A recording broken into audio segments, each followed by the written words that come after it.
you've got this whomping great filthy beast underneath it. Welcome back everybody to part 2 of our look at Spira Guitar's latest offerings, including these two models here.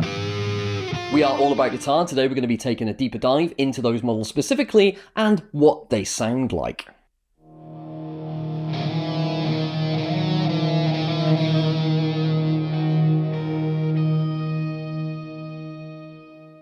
Now, I've had access to both of these guitars for the last week or so, playing them most days. I even took one of them down to a studio to play at gig volume to see how it performed there. Little clue, did pretty well. I feel like I have the ability to be able to give you a little bit more of an interpretation about the positives, some of the negatives, and at the end of this video, I'm going to tell you which one of these two guitars I actually prefer. Make sure you stick around to the end to find out which one that is. Big thanks once again to Spira Guitars for sending us these two models. You can find out more about them on the All About Guitar website, where you can also purchase them. As ever though, the words in this video are our own. Before we go any further, let's take a closer look at the specs of these two models.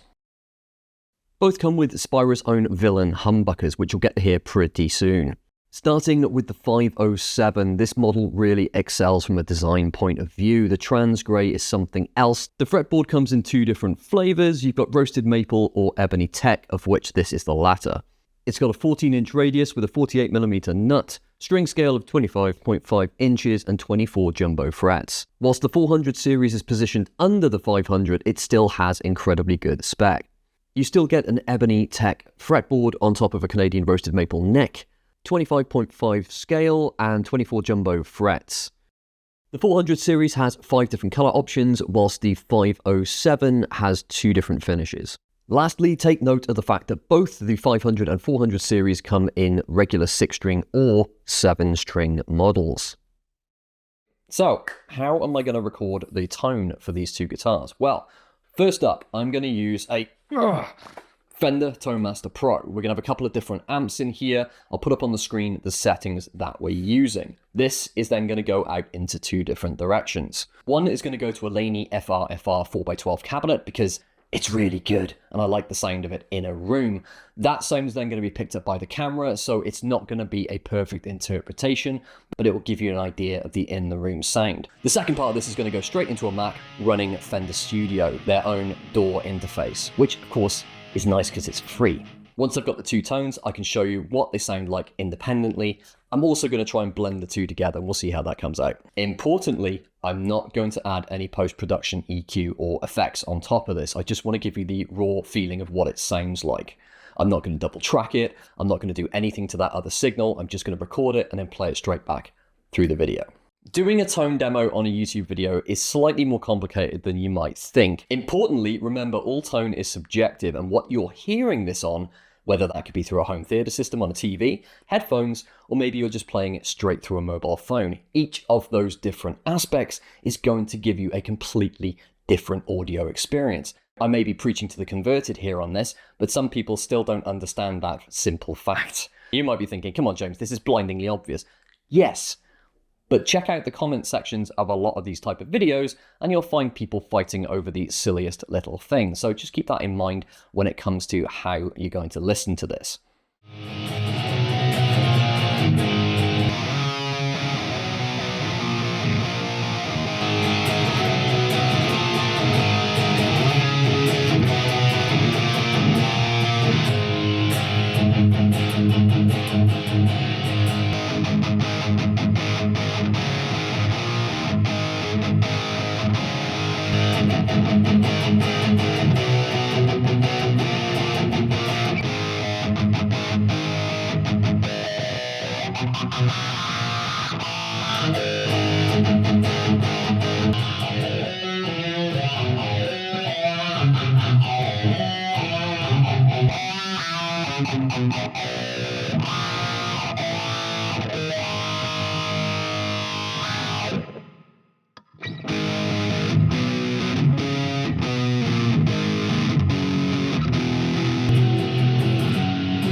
rad tune.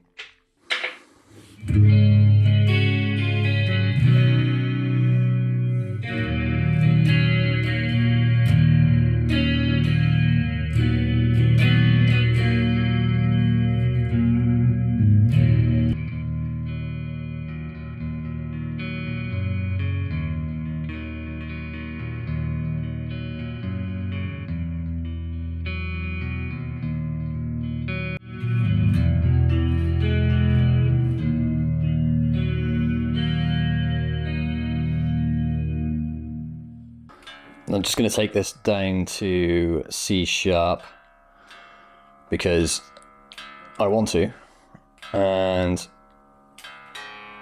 let's just do a bit of drop with something heavy.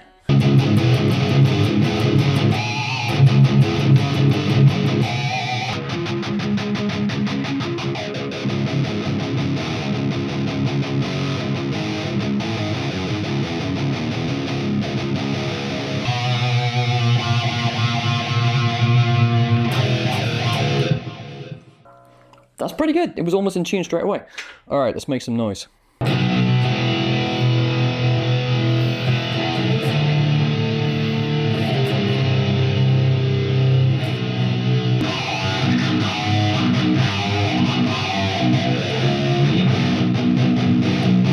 I mean, the chugs are wicked. It's super deep and dirty.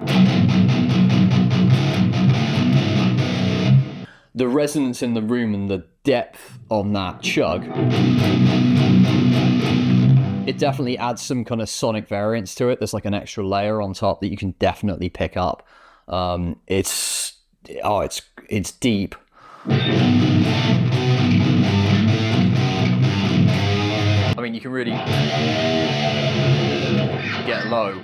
The other thing you can do here is the fact that you can just ignore that top string, right? You've got a normal 6-string underneath that is exactly the same tune.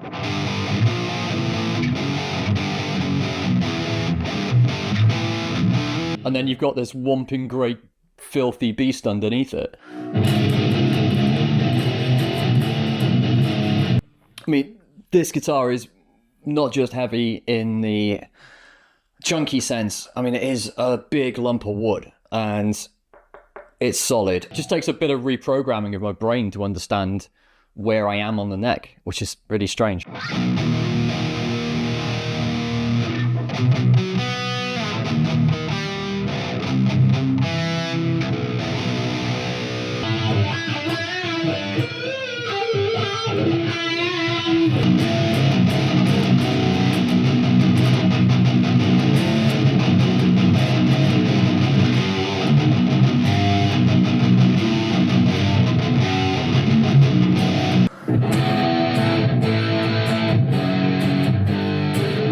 Definitely sounds beefier. Or it could just be me.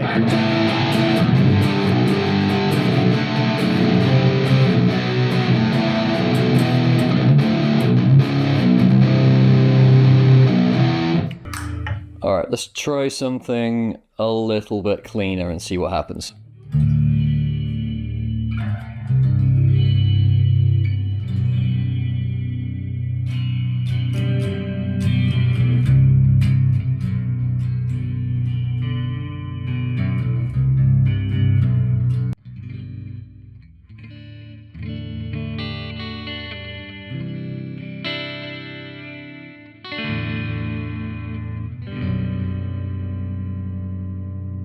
It's amazing how much that extra string really builds an extra bit of tone onto the top end. Sorry, the bottom end.